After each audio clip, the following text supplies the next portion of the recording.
This is music, and this is a bit of a mixed bag of first impressions.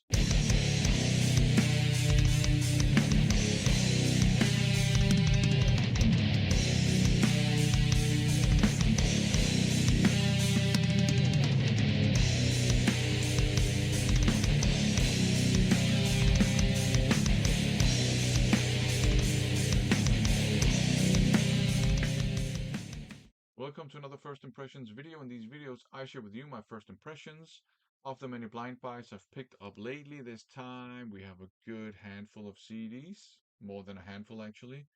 So let's get down to business. Up first, Sang, and it's called Into the Womb of Dissolving Flames. This is, I would say it's black metal. It has lots of blasty parts, lots of black metal elements. Sure, but it's actually quite riffy black metal. And it's also a band that they've kind of gone for a non-lo-fi production, which I think some black metal fans might not like. I think it fits the music very well. Adds a bit of crunch to the riffs. So yeah, very enjoyable for sure. I quite like this. I need to give it more spins for sure, but my first impressions were kind of positive. Up next, this one here, Control Over Anger by Rain. This is a very 90s sounding album.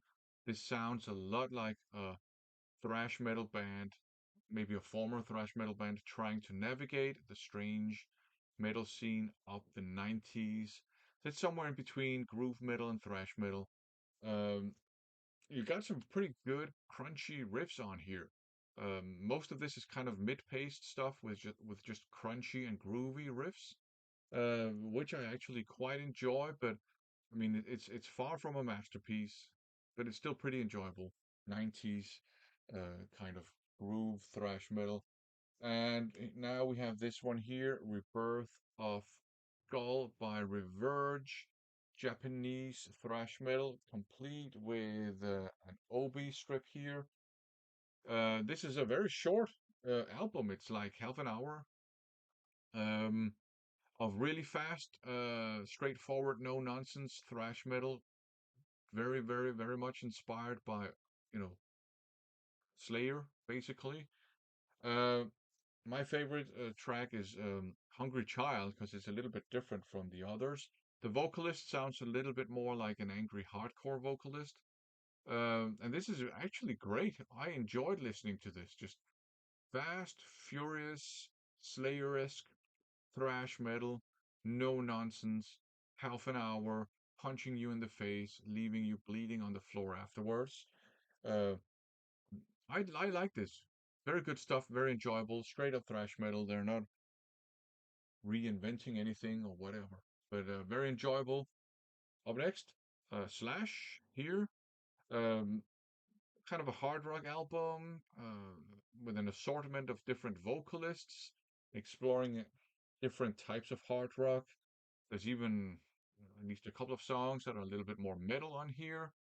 You have Crucify the Dead with Ozzy on vocals, which is actually a pretty damn good song. Um, Beautiful Dangerous with Fergie on vocals. And it's actually pretty good. She does a good job of sounding like a rock singer. Makes you wonder why she didn't just do rock music instead of that, I think, garbage she did. But there's probably more money in that, and a lot of people liked it. Uh, Anyhow, it's a good song on here. Um, you have Dr. Alibi with the Lemmy on vocals, which is pretty interesting. Nothing to Say with M Shadows. It's a bit more of a heavy metal song. Um, there is I Hold On with Kid Rock on vocals, and it didn't suck. And there's also a song called Promise with Chris Cornell on vocals. Decent, but it didn't really leave an impression on me. But maybe if you're like an old school grunge fan, you might really enjoy that. We're All Gonna Die featuring Iggy Pop, and there's a bunch of songs that have Miles Kennedy on vocals. So ranging from decent to pretty damn good, in my opinion. Different styles, like I said, of hard rock and metal. Um, the guitar tone is perhaps a little bit more polished than you would expect. I mean, because I expected it to be, meth, sweat, top hat, uh, with a cigarette hanging from the corner of your mouth, dirty, dangerous rock and roll. That's style of guitar tone that we know from Guns N' Roses. So we get it's much more polished, but it works out. So yeah, quite enjoyable. It's probably gonna be more like background music for me. But I like having good music on in the background to listen to while working and stuff.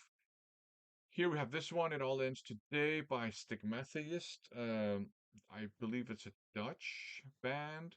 Quite difficult to pigeonhole. Definitely, you have black metal elements for sure all over the place.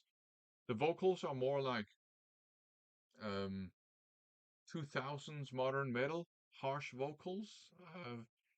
Actually reminded me of a lot of Danish bands that were around back then. Just the singing style was quite popular on the Danish scene back then. So that was interesting.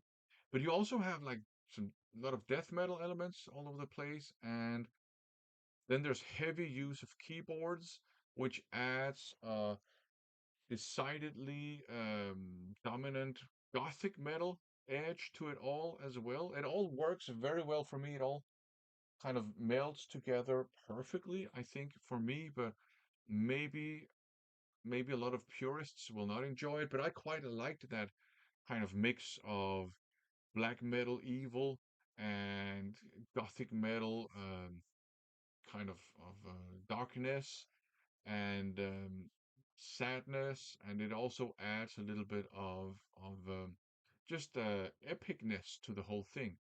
So yeah, if you like your epic and um, maybe even symphonic black metal, this might be your cup of tea. If you're a purist, probably isn't. That's up to you. If you're a purist, black metal purist, you might enjoy this one though. Stikkersvin, og de levede ulykkeligt og alt for længe. This is a promo version that I was given. Uh, the disc looks like this. The original version that was released has a different track list. This is much more uh, black metal, black metal. The production is not it's not really lo-fi, but it's not polished either. There's a lot of blasting going on, lots of tremolo picking as well. There's this kind of almost claustrophobic feel to it all, but at the same time, they do kind of explore other genres. They sometimes go into some really thrashy riffs, and they sometimes go punky as well. And the vocals are not really your screechy black metal style vocals. They're more like angry shouts. So yeah, but I think if you're a black metal fan, if you're a bit more adventurous of a black metal fan, this is worth checking out. If you're more of a purist, you might dig this too. Uh, it's chaotic, it's fierce, it's fast, it's still very black metal. So there you go. Up next, in the same neighborhood, I guess, Suicidal Winds, Chaos Rising. I've heard a lot of people describe these guys as black metal too. To me, they're more like a thrash metal band, maybe black thrash, but their style is not as primitive as what is normally called black thrash, and the production is a little bit more polished.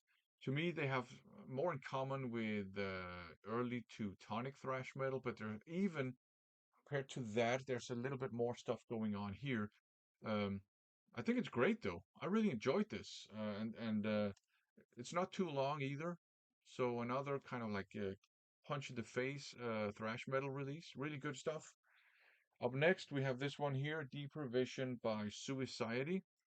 I bought this hoping it would be um, realm inspired progressive thrash metal, which it isn't at all. This is another kind of 90s metal album. Sounds like a metal band trying to navigate the weird 90s scene. So you have some really cool crunchy riffs on here. and the guitar tone is great. Um, had this been a thrash metal album, this guitar tone would have been perfect. But you got some really cool groovy riffs. You have some really cool crunchy, chuggy riffs as well. You do have some elements from alternative rock and alternative metal that are a little bit less appealing to me, at least. You have some kind of really weak, but they're still there, kind of industrial metal elements too. So it's a pretty decent album, I have to say, but it's not a masterpiece. I do really like the song Change of Character. I think that's actually a great song. So this was an interesting listen for sure. Not what I expected. If you do like this interesting hodgepodge of 90s metal impressions, check this one out. Like I said, I think it's not bad. It's decent, but not what I expected. And up last, we have this one here, Cyber Christ by Vicious Rumors. Now, Welcome to the Ball by Vicious Rumors, in my opinion, is one of the best US power metal albums ever. It's the epitome of um, kind of punchy yet very melodic US power metal. Digital Dictator, fantastic too. Um, for some reason, I never really followed up on anything by this band after Welcome to the Ball. Many years later, I did buy Razorback Killers, which I think is great, but other than that, no.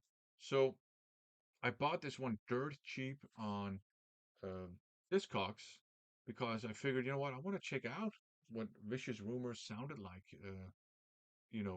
This is from the late 90s, yeah, 98, what they sounded like back then. And this is very heavy. The vocalist, I think it's Brian O'Connor. Let me just double check. Yeah, Brian O'Connor has a much darker voice than Carl Albert had. His Brian O'Connor's voice is not too dissimilar to Phil Anselmo in the Cowboys from Hell era, and that actually fits this music really well because this, ladies and gentlemen, is a groove metal album. But it's a great groove metal album.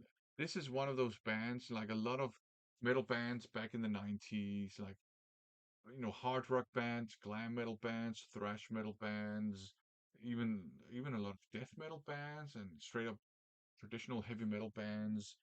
Um, I think they were very confused in the 90s, sort of groping around in the dark, trying to put out some music that was, you know, of the times. So you had like some really half-hearted alternative metal, alternative rock albums that came out, some half-hearted groove metal albums. Some bands went grunge and just became clones of Alice in Chains and Soundgarden primarily. Some you know misguided industrial metal stuff. But you also had some bands that kind of tried to keep up with the times. Maybe they were inspired by the times, and they actually put out some stuff that was great. This is one of these albums. This is a great groove metal album. You even have some thrash metal songs on too, which took me by surprise because they're not a thrash metal band, but you have at least like two or three really thrashy songs on here. The rest are very heavy, very groovy. Uh, you got some great, just uh, heavy riffs, groovy riffs, punchy riffs. There's not a lot that you hear on here that would make you realize it's the same band that did Welcome to the Ball. There's some chords, the guitar playing style that is a little bit similar to that, but other than that, you wouldn't believe this is the same band.